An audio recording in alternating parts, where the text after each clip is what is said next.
starting the first activity of UMIs. The formal creation of the UMI was done last Tuesday, 2 days ago, at CONACyT, where the general director of CONACyT, the rector of UNAM, and Christophe Sorger from CNRS signed the starting point of UMI. So congratulations to all of you for making this possible. Thank you, Pepe, for the work for making it possible, and we are now celebrating it in a mathematical way. This is with conference. This is the best thing, the thing we like most and we enjoy most. So we have pleasure to start today, and I leave the words for Daniel Juan. Thank you, Daniel, for starting. Gracias. Gracias, Joab. Thank you, Joab. Welcome. Good morning, everybody. So this is a real thing. After the ceremonies that we had a few days ago, this is the real thing. And it is my great pleasure to introduce our first speaker today, who is Emmanuel Giroux. He is the director of the UMI in Montreal. He will speak on few remarks on symplectic geometry and Kähler manifolds. Please. Well, thank you very much for the opportunity to speak here today. It's a really great pleasure to be here. I thank especially Pepe for insisting that I should come. That was a great idea. Thank you. So I would like, in this talk, I would like to discuss kind of very informally a few questions on symplectic geometry of Kähler manifolds, and especially a question of Donaldson about deformations of complex projective manifolds. So, but I want to go very slowly. Maybe I will need your help because I prepared these slides last night very late, so I'm not sure if I remember what's written on there. We'll see. Well, don't hesitate to ask questions, and okay, let's go. So I'm very happy to show you that on this first slide there is a name of Lefschetz. So that's, I think, a good point for this talk.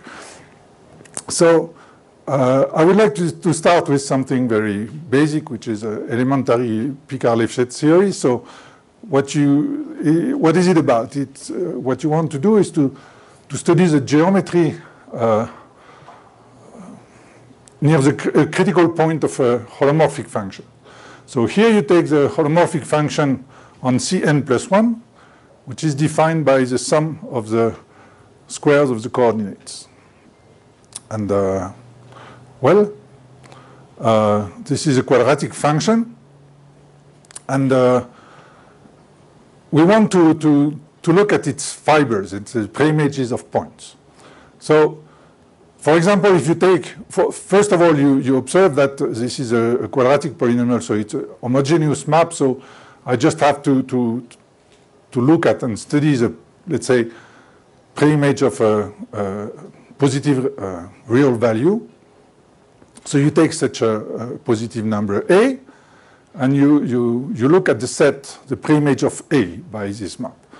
So you easily see, because just z square is, as you know, if you write z as x plus iy, so z square is just x square minus y square plus 2ixy. And so because of that, you see that the preimage of A is a set of points z, which satisfies that the norm of x square, now x is something in Rn plus 1, is the norm of y square plus A, and the inner product of x and y is 0. And so this shows you that the norm of x cannot vanish because A is strictly positive. And so you can identify this set with the cotangent space of the sphere Sn just by taking the map which maps xy in xa to x over norm of x and y. Because y has to be orthogonal to x, so this means that you are in the tangent space of the sphere. And so, but I prefer cotangent to tangent spaces, so you see that this set is a cotangent of the sphere. Okay? Now, so in this set, you can consider the sphere, which is just given by y equals 0. So just the intersection of this fiber with real points in Cn plus 1. And this is a sphere. And what you clearly see is that when A goes to 0, then this sphere shrinks to a point. So that gives you a kind of description of what's happening at this critical point. At this critical point, what happens is that you have a sphere. So you have your map F. Its regular fibers are complex submanifolds because it's a holomorphic map. And inside this, they are all the same because outside 0, it's a submersion and it's a fibration actually. So all the fibers are the same. But when you go to the origin, what happens is that you have a sphere in a fiber that shrinks to a point. And actually, the central fiber, x0, looks like a cone at this point. Actually, globally, it's a cone over a quadric. And so this sphere, which shrinks to a point, is called the vanishing cycle of the Lefschetz fibration or whatever here. So, okay, so that's a kind of a simple topological description of what is happening. Now, but the point is that you have more. There is some symplectic geometry involved here. So, how that?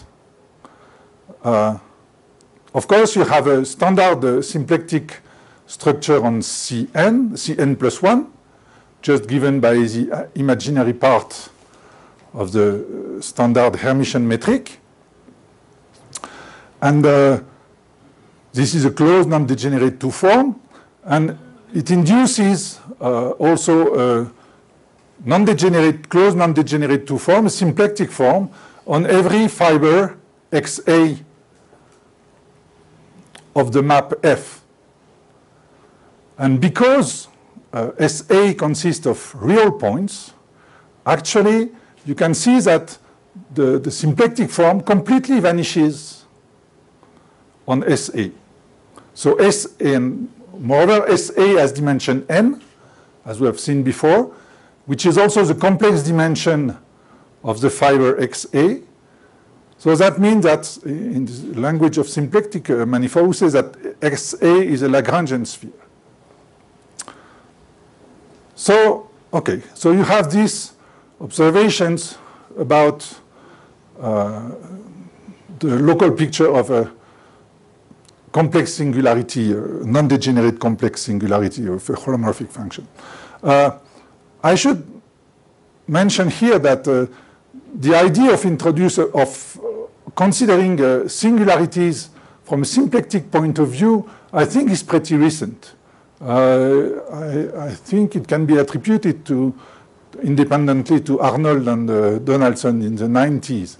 And for example, one important thing that I will not really use later, but is the fact that when you have such a complex singularity, you have, so if you restrict the function f over, let's say, unit circle in C, then you have a fibration over the circle. So it's described by a monodromy diffeomorphism, which is a map from the fiber, let's say, x1 to itself. And these two fibers are the same. So, and this is, as we explained before, this is a cotangent space of the sphere Sn. And so you have a diffeomorphism. The monodromy of the singularity is a diffeomorphism of the fiber over, let's say, point 1. And usually, I mean, historically, people have considered monodromies mostly as diffeomorphism. But indeed, these are symplectic diffeomorphism. And in this case of a non-degenerate singularity, it can be described in the following way. So you want to describe, let's say, a compactly supported diffeomorphism of the cotangent space of Sn. So you will consider two things. First, you look on the cotangent space of Sn at the geodesic flow of the sphere for the round metric. So this is a Hamiltonian flow, so at any time it's a symplectic diffeomorphism. And as you know, the great circles on the sphere have length 2 pi. So that means that when you take the time pi map of this flow, actually on the unit circle bundle, it behaves exactly as let's say the transpose differential of the antipodal map, which is also a diffeomorphism, a symplectic diffeomorphism. Because the differential of any diffeomorphism of the sphere is a symplectic diffeomorphism of the cotangent. So you have these two symplectic diffeomorphisms, the time pi map of the geodesic flow and the transpose differential of the antipodal map. So you can compose them. These are involutions, by the way. So you can compose them, and you get a symplectic diffeomorphism, which is the identity now on the unit sphere bundle, and which coincide with the antipodal map on the zero section, because the geodesic flow there is just the identity. So you see, you have exactly the picture you have in a Dane twist. A Dane twist, so it's a map from the annulus to the annulus, which is the identity on the boundary and is the antipodal map on the circle. And so that's why this map is called a generalized Dane twist, and this is the monodromy of the non-degenerate critical point. And what is interesting, for example, is that if you consider the monodromy just from a smooth point of view, as a smooth diffeomorphism, in many cases, it has finite order in the group of all diffeomorphisms up to isotopy. While if you consider them as symplectic diffeomorphism, it has been shown mainly by Paul Seidel in many cases that indeed this symplectic diffeomorphism has infinite order. So it's very, so it means that you gain something if you consider this as a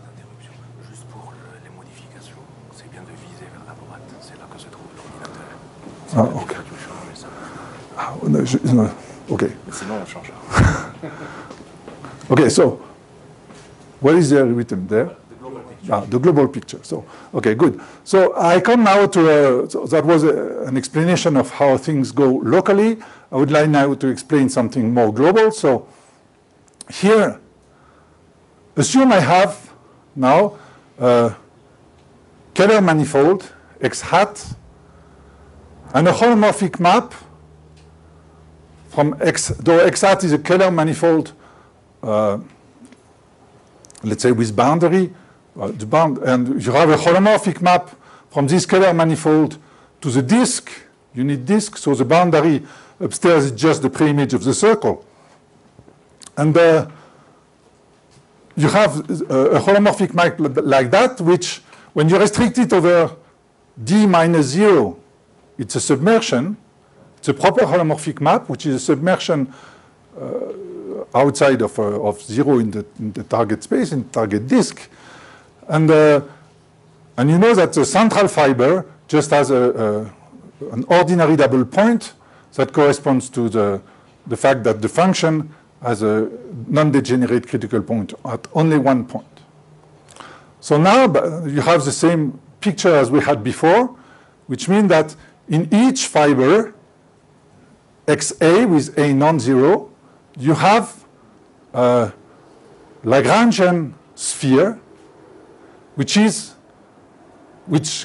when A goes to 0, kind of shrinks to the point P, which is the vertex of the cone.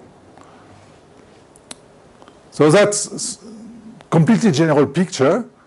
And the questions that, did it work? Did it change? No. Ah. No, it's okay. It's okay? Okay, good. So the question asked by Donaldson around 2000, he wrote a paper in a book called Mathematics, Frontiers and Perspectives.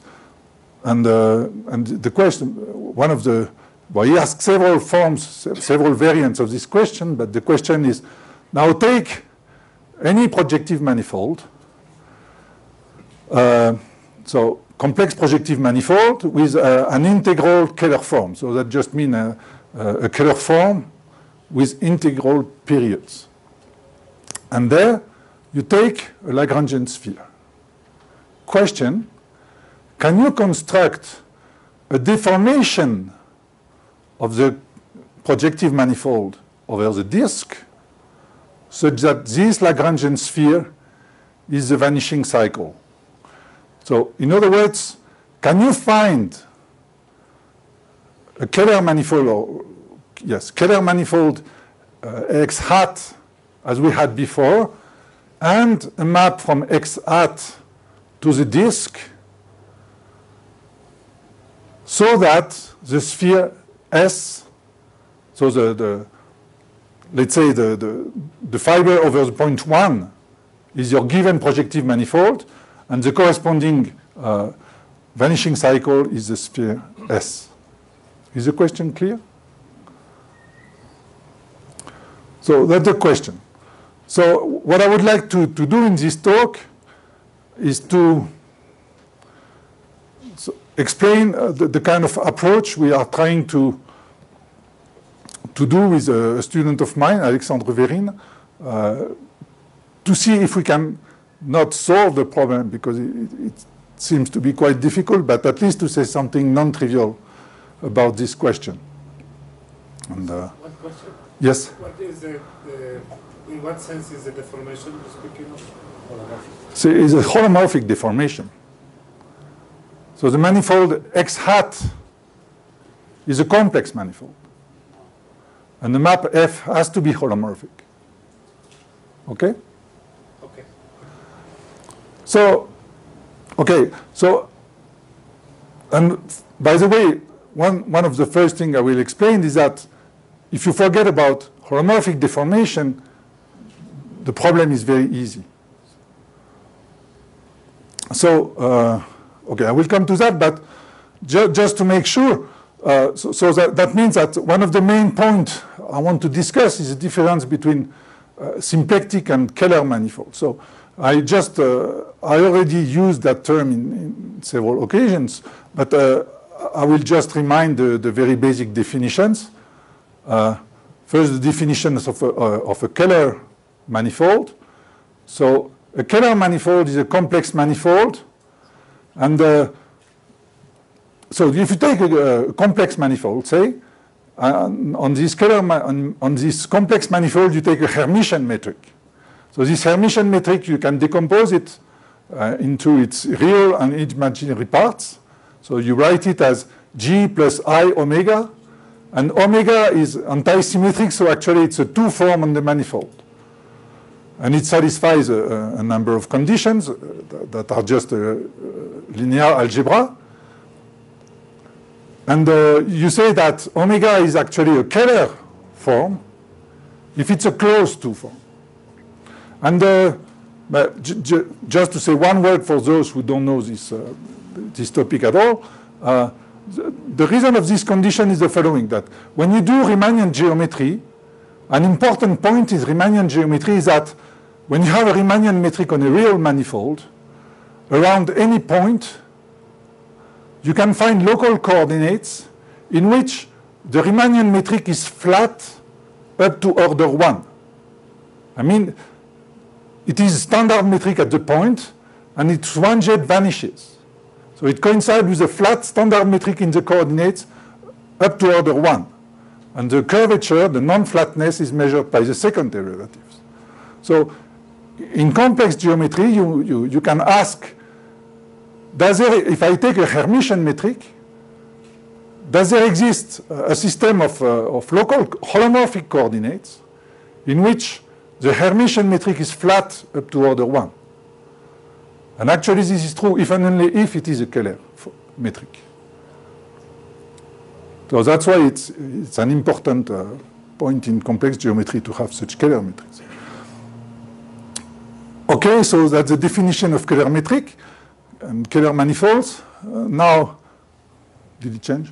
Yes. Now, symplectic manifolds. So, a symplectic manifold is now a real manifold of even dimension given with a two form, omega, which is both closed, the omega is 0, and non-degenerate, which means that for every vector v, you can find a vector w, let's say such that omega vw is non-zero at any point.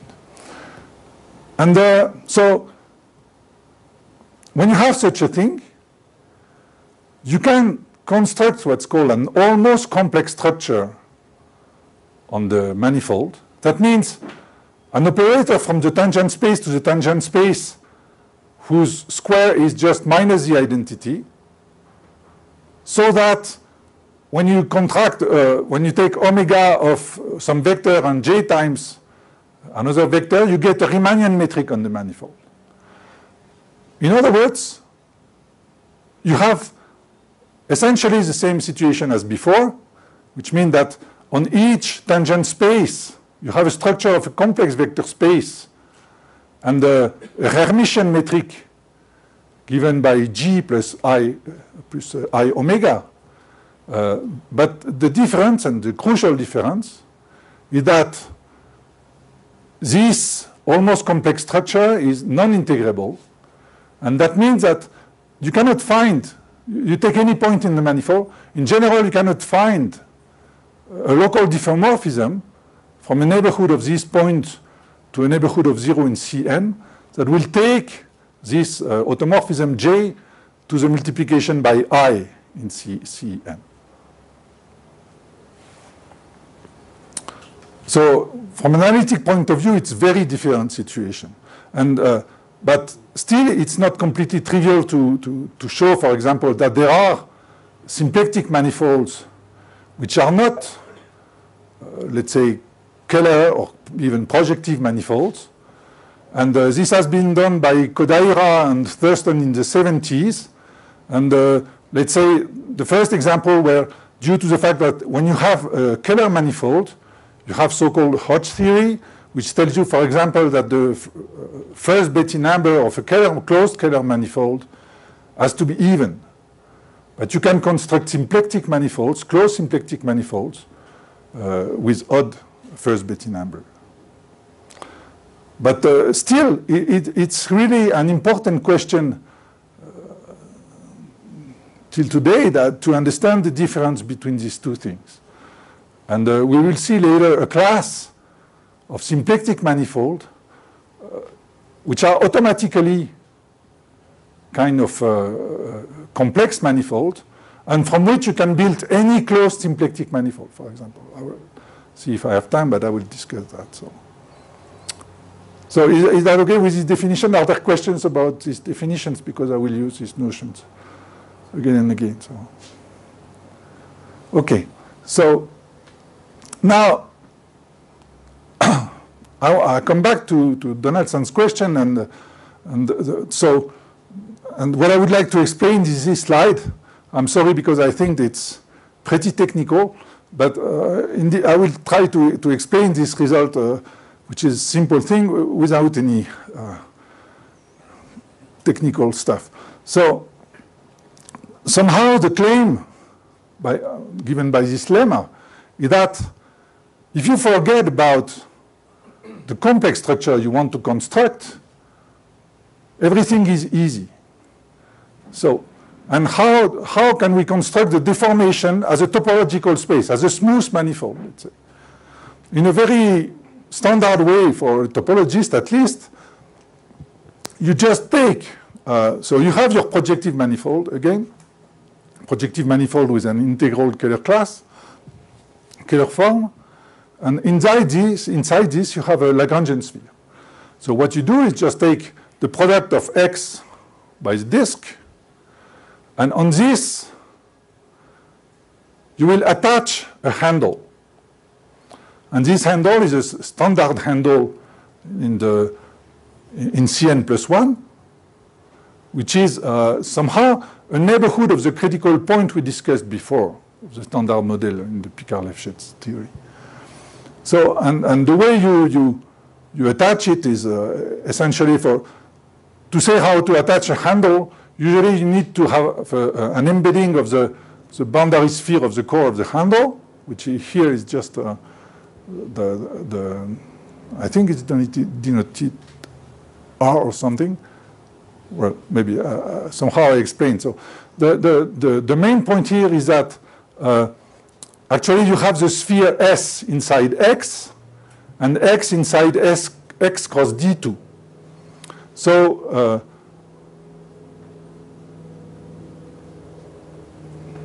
the point is that, yes, there is, so the sphere S is contained in X cross S1, X cross the boundary of D2, and there, so its normal bundle consists of its normal bundle inside X plus a trivial bundle. But if you take, when you take a sphere, T star Sn, so the normal bundle of S, since S is Lagrangian, is just the cotangent bundle of S, and you add a trivial bundle, and for this, there is a canonical trivialization of this thing, which is what you need to attach this handle. So, okay, if you don't understand what I'm saying, it doesn't matter. I just mean there is a canonical way.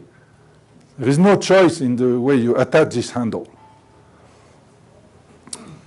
And now the claim is that when you take this manifold, which is just smoothly constructed by attaching a handle on X cross D2, then there you can find whatever you want. You can find exactly what you can find is you can construct there a symplectic structure on this hex hat, an almost complex structure J hat, and a map to the disk, which is a deformation in the sense of symplectic geometry, which will mean that all the fibers are symplectic submanifolds, and actually complex submanifolds with respect to J hat. That means that their tangent space is invariant under this complex structure J hat.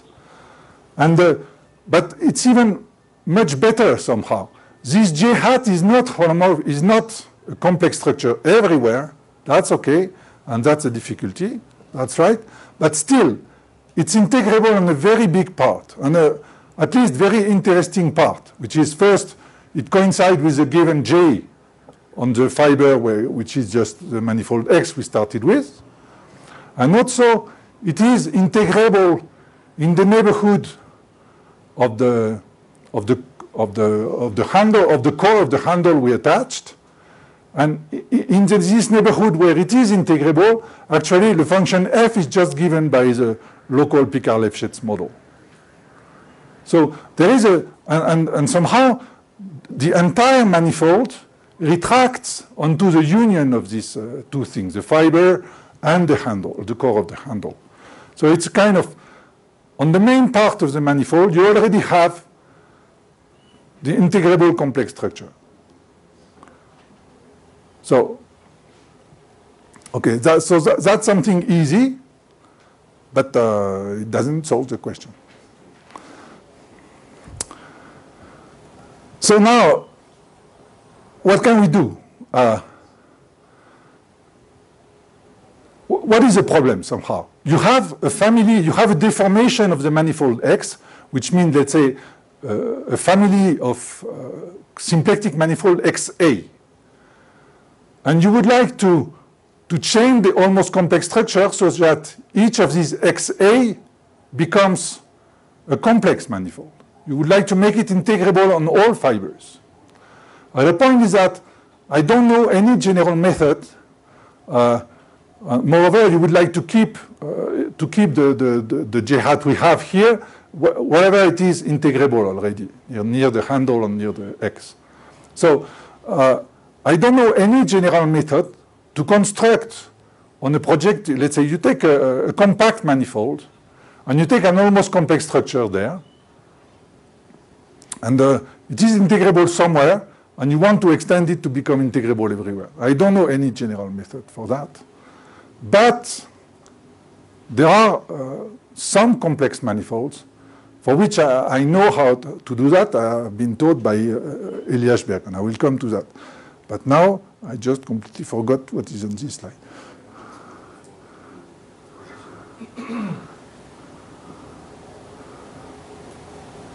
Oh, yes. Sorry. Okay, so, and before coming to this class of nice manifolds for which there is basically no difference between symplectic and complex, I would like to explain a result due to Vincent Gage, which is the following. That take a projective manifold, so projective manifold means always with an integral Kähler form. Take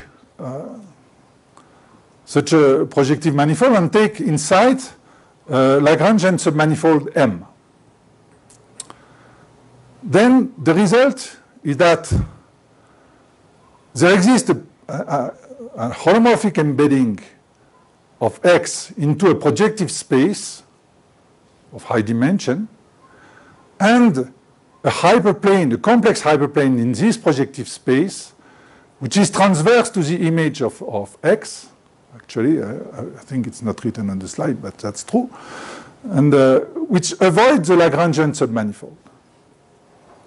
And what's the consequence of that? The consequence of that is that my Lagrangian manifold, submanifold, is now not just in X, it is in X minus this hyperplane. So it is in an affine complex variety. Right? And these affine, or more generally Stein manifolds, are some very interesting objects for us.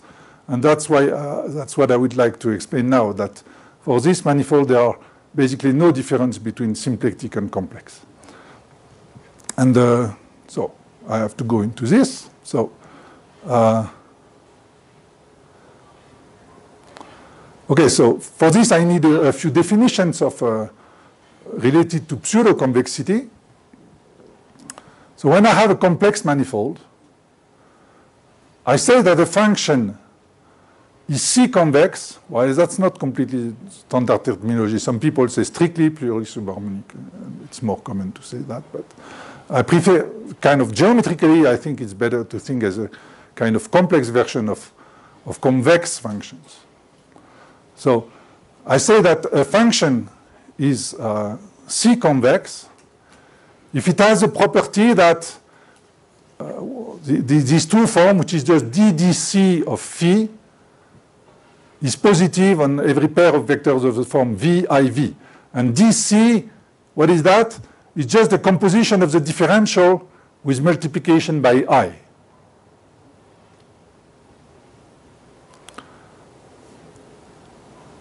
So how to understand this?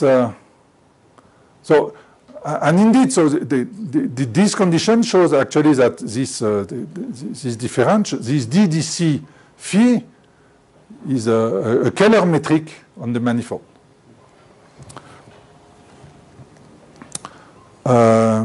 Okay, and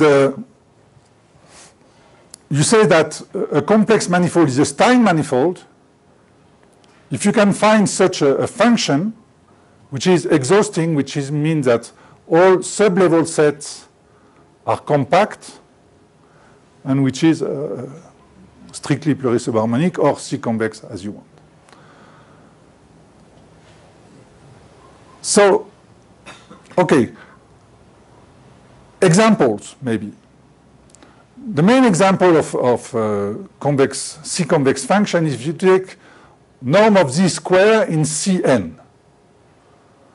And if you do the computation in that case of this ddc phi, where phi is just the norm of z square, what you get is just the standard Kähler form on Cn.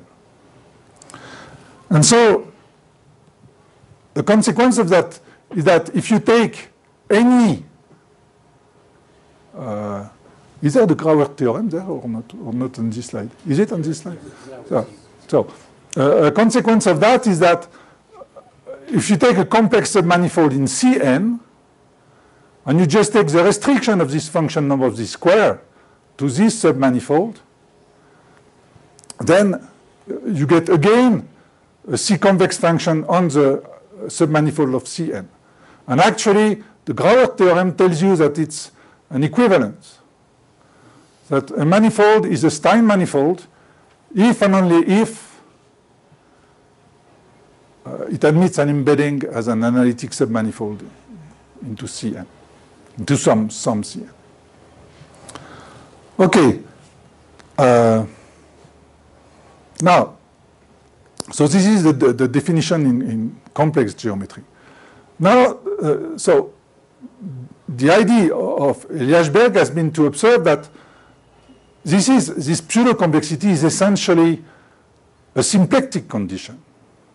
Because what you want, okay, maybe I should just move to the next slide. So this definition I give here is due to Eliashberg, and it is the following. That you will say that a symplectic manifold is a Weinstein manifold. What is that, this slide? Sorry. Is it okay? Yes. So you want to kind of mimic the definitions we had before. So you will say that a function in symplectic manifold is omega convex, where omega is a symplectic form, if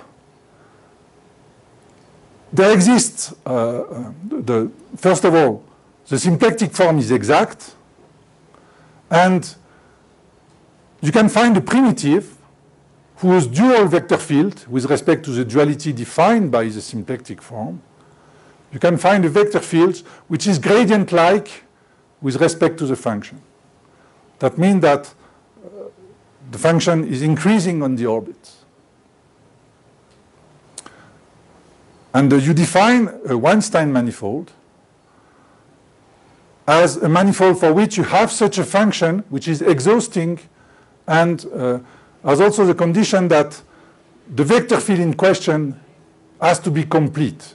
You don't, well, this is really a detail in this discussion, but just for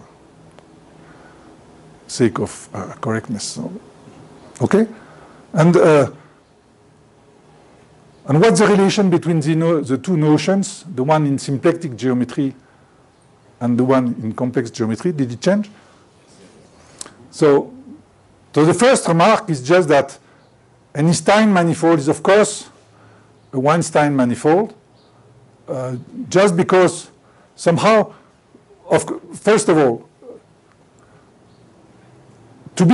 so if you have a Stein manifold, you have a C-convex function, exhausting function. And this means that DDC phi is a Kähler form. But of course, since this Kähler form is defined by DDC phi, it is exact. It is exact, and actually the vector field dual to this DC phi, you can see that it's just the gradient of the function for the Kähler metric. It's a simple computation. And so exactly you are in the symplectic situation. And now the very non-trivial theorem due to Eliashberg is that the converse is true somehow. When you take any Weinstein manifold, you can, and you take, and you, what did I think I forgot, no, that's fine. So you take a Weinstein manifold. By definition, it admits an omega convex function. And the result of Eliashberg is that in that case, there actually exists an integrable complex structure on the manifold for which this function is C-convex. And the two, and the form DDC phi and the initial form omega are just kind of isomorphic. So it is a very non-trivial theorem, very strong theorem, I will comment on that maybe later. But really, it's a very, I think, quite powerful tool in many situations. And what about the proof? The proof is requires a very very deep study of C-convex functions somehow. And constructions of very, very subtle C-convex functions. Okay. And we are coming to, what is combining. Voilà, okay. So that will actually be the last slide, but then I would like to make a few comments. So let me come back to this question of Donaldson. The question of, as I explained, you can construct, if you take a projective manifold and a Lagrangian sphere inside it, then you can construct a deformation, a symplectic deformation. And in this symplectic deformation, you already have one fiber, regular fiber, which is the given projective manifold with inside the Lagrangian sphere S. And what you would like to do, and again, what's the structure of this, how does it look, this deformation? Remember that all regular fibers are the same, so they all contain a Lagrangian sphere, but when the parameter goes to 0, this Lagrangian sphere collapses to a point. Okay? So what we would like to do is to construct a complex structure on all fibers, on each fiber. And we will also like it to depend holomorphically on the point in the disk, but first of all, we would like to construct holomorphic structures on all fibers. So I don't know how to do that in general, but first observation, in my projective manifold, I can remove a hyperplane section so as to have a Stein manifold containing my Lagrangian sphere. Right? That's what I explained. So now, Eliashberg tells you that if you have something that looks symplectically, which is convex, and maybe I should say. So what I'm trying to do is not to solve Donaldson's questions, but say, okay, I have this Stein manifold, which contains my Lagrangian sphere. Can I build a holomorphic deformation of this Stein manifold? Not for compact projective manifold. I have no hope now to see if we can do something, but I would like to get a holomorphic deformation of the Stein manifold itself.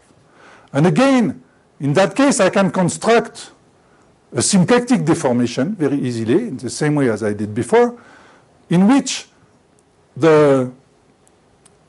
all fibers are kind of Weinstein manifolds. So now, if I have a good family of functions on all the fibers, I can hope to use Eliashberg's theorem to build a holomorphic structure on each fiber. But for this, what I need is to have a function already, a C-convex function on my original Stein manifold, which behaves nicely along the sphere, Lagrangian sphere, so has to have a chance to extend to the deformation. And that's what this theorem is giving. So these theorems tell you, you take a projective manifold, and inside you take a Lagrangian submanifold, just have an integrality property that the integration homomorphism defined by omega on H2, on the relative H2 of X with respect to M is rational. And then the theorem tells you that in that case, I can find projective embedding of the manifold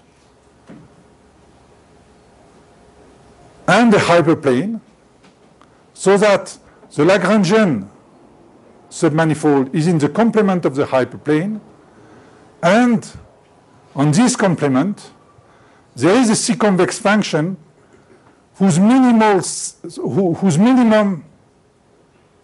is the Lagrangian sphere. And because of that, because of this property, it's a very special C-convex function.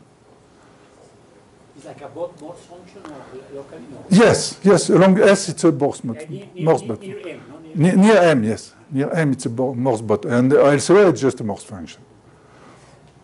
So, but now such a function, of course, you see that since it is constant on S, on M, if I contract M to a point, in the case where S is a sphere, oh, by the way, the integrality assumption is automatically satisfied for sphere because the Kähler form itself is integral. So, and H1 of the series is 0. So, okay, that's simple. But so in the case of a sphere, I have this function, and this function, of course, will descend. If I collapse the sphere to a point, I will get a function on the central fiber, for example. So now I have a kind of symplectic deformation whose fibers are one-Stein manifold. And on each one-Stein manifold, including the central fiber, I can build a function that I can hope to use to get the holomorphic structure. Okay, so that's what we have so far. I would like to have more, but hopefully that will come. But at least I wanted to explain what we are trying to do.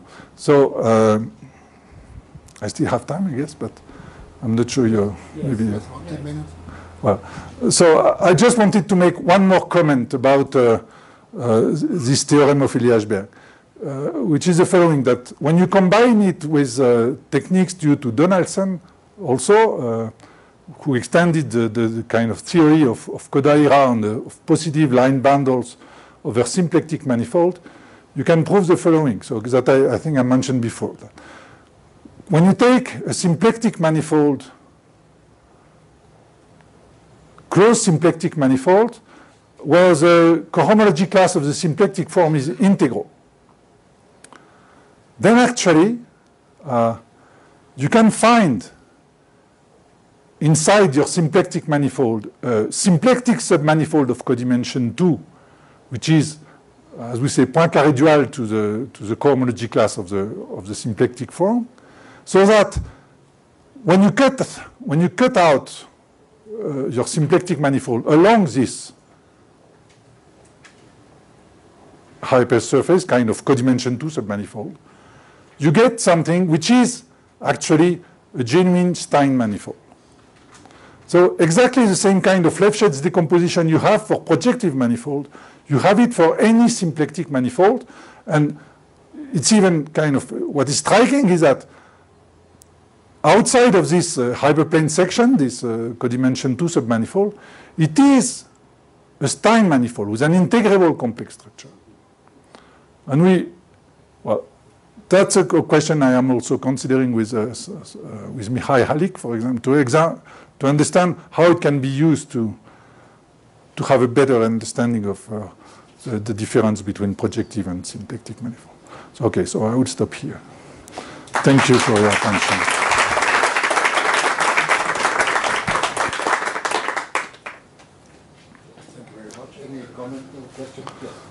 Can you comment about the integrality assumption and the? You mean for Donaldson's question? Yes. Or you mean for in this the last theorem for the Lagrangian sphere? Or in general, the philosophy of the integrality. Well, I don't want to bother with non-rational classes. I think that the main point. I mean, if I can say something in this case, maybe I can say something also in the rational case. But let's first consider this case. And for example, for this theorem, for the existence of the C-convex function, you really need it. I don't know how to do it if I don't have this relative integrality condition. By the way, these Lagrangian submanifolds are supposed to be called Bohr-Sommerfeld. Lagrangian submanifolds. I think I heard from you that if you attach handles along nice, for instance, in dimension 4 along Legendre knots, Yes. you get the Stein, no? So you use techniques, surgery techniques like that, or? Yeah, I used that in the first, when I explained how to do the deformation in the symplectic setting. When I attach a handle, exactly that's the kind of extension of the symplectic structure I do. Anyone? Okay, thank you very much. Thank you. We will resume at 11:45.